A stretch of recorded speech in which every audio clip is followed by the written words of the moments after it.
The initial idea was Ross. He approached me and said, we want to do a TV show. I had no interest in doing a TV show. No one was kicking down my door to do a TV show. I left Gonzo on MTV a few years earlier and felt that I kind of had such an amazing experience doing that show that unless it was the right opportunity, I wasn't really keen to go sort of hunting down TV experience. I wanted to do other things.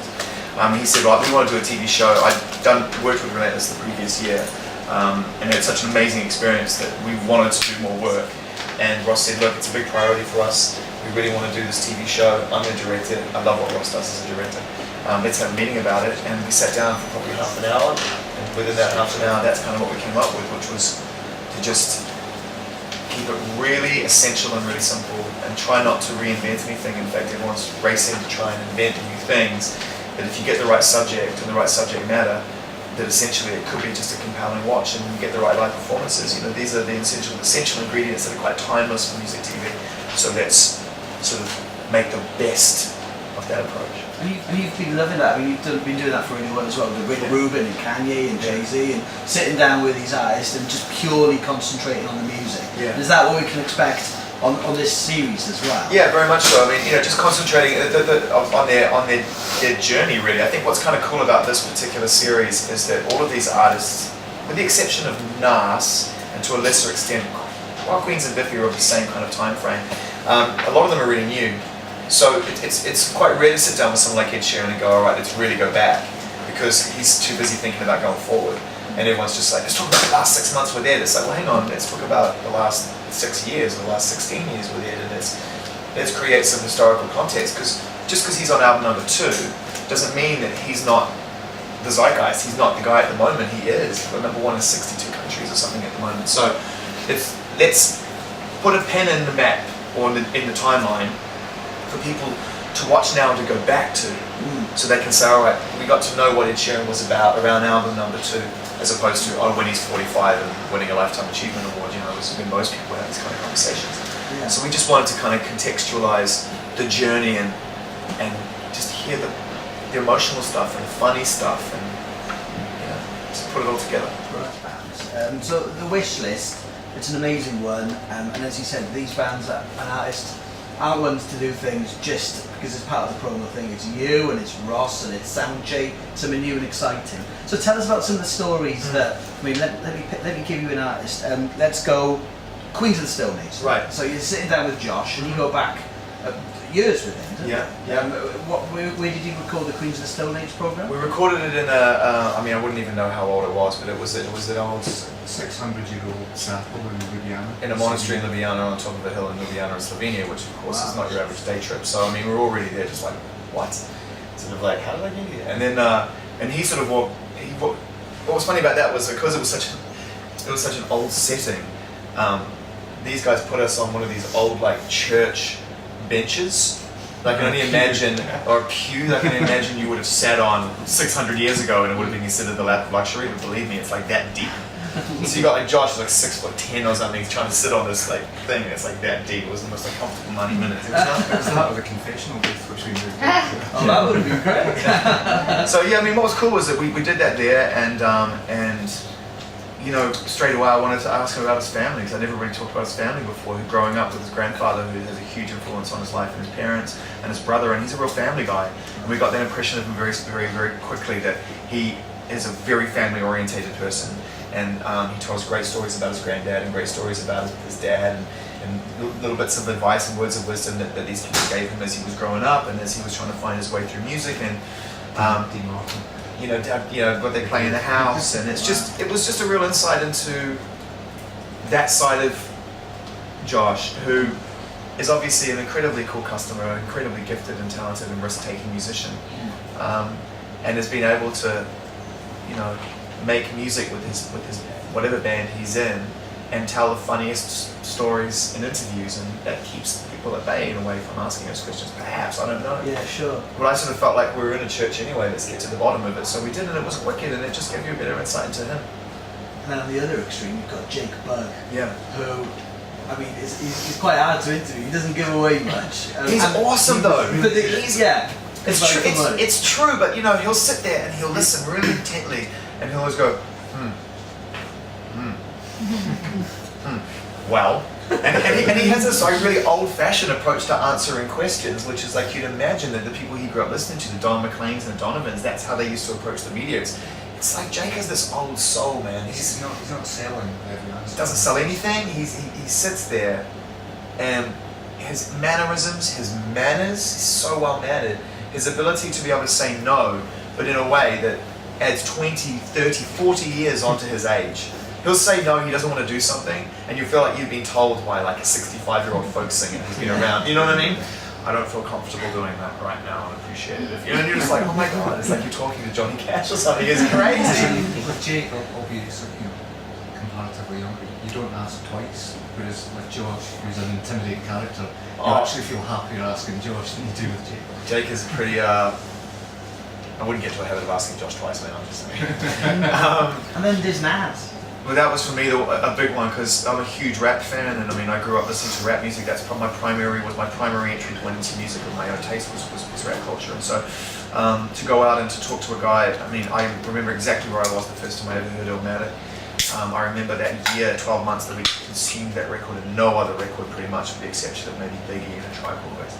And so that guy to me is just he's a God, you know. He's one of the all-time greats, and to go out to New York, which has informed everything that this guy has done musically, creatively.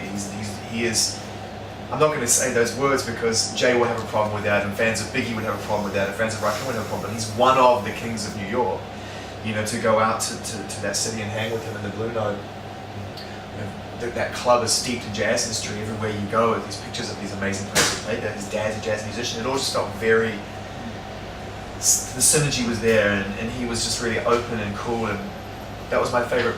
I didn't get a chance to see all the performances, but that was watching him perform New York State of Mind with a whole lot of sort of diffusion, smoke, and just nothing but yellow light in and out of darkness. Because the way it was shooting was that they had these guys, and we watched the monitor, that when he moved forward, he'd come into shot, and when he'd move back, it would just be complete pitch black with smoke in front of it. And he obviously had either instinctively knew this or he'd clocked it. So he just did the whole thing, like, you know, been having dreams that I'm a gangster, and he was just going in and out of this shot, man, and I was watching it like, I mean, we all clapped.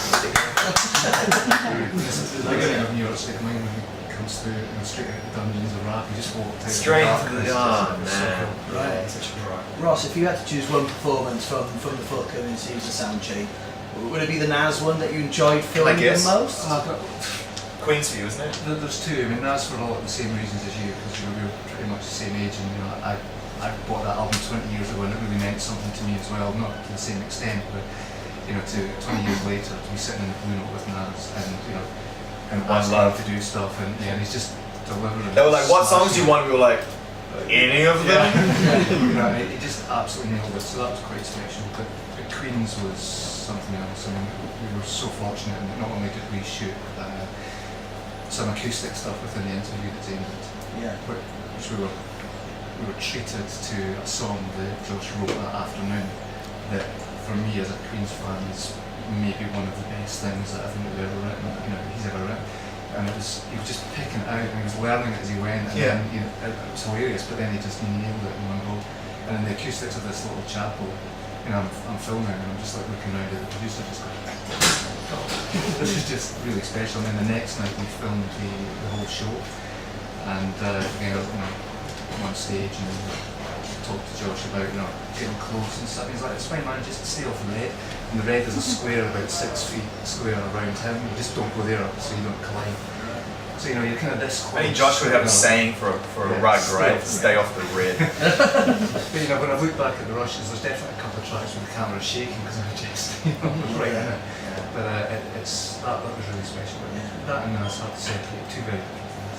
Part of the interview was like, how do you go from being this band, which is like, the most idea-orientated, creative, and seemingly almost belligerent toward the commercial possibility of your band, and they totally admitted that. They were like, we got to a point whereby we felt like such outsiders that if someone went, well, Biffy Clyro's a stupid name, well, you know what, we're going to make it the biggest name, that's just going to be our total thing. And you've got too many, time signature changes in the song, well, how about we add 3 more? You know, we're going to go the other way, and we're going to make that a big part of who we are. Because clearly, if you want us to do that, then the individual thing would be to do the opposite thing. You know, it makes sense when they put it that way. But listening to those 3 records, which I mean, I don't want to speak for you, but I mean, I'm a huge fan of those first 3 Biffy Clyro albums. You know, you realise that the pop sensibility was always there. They just needed, and I think what they said was they just needed to kind of embrace the possibility. I think that they always, and also they were really cool about it. They were like, you know, we weren't in any hurry. It wasn't like we always thought we should be bigger. We were always amazed anyone bought our records or wanted to put us in the studio in the first place. Nice and humble. Yeah, true. And by the time they got to album number 4, I think that various circumstances in their lives had changed, personal things had occurred that had made them realise that life is short. And if you want to be in a band, and also they'd achieved that, they got 3 albums done, they'd gone as far as they felt they could with that. What would happen if you actually go back and start to concentrate on the song and less on the ideas or the journey of it? Right. What was that the most emotional interview, do you think, with 51? Or what was the most emotionally for you and for the artist you were interviewing? There were some emotional moments in a few of them. I mean, I think, you know, it's always that line of questioning, isn't it? When you find yourself presented with a subject that you guys I'm sure have all experienced this, where you have to ask yourself at that moment in time, like, am I going to go down this road? Am I going to open this door? Am I going to ask this question? I know it's a difficult subject. It's documented up to a point.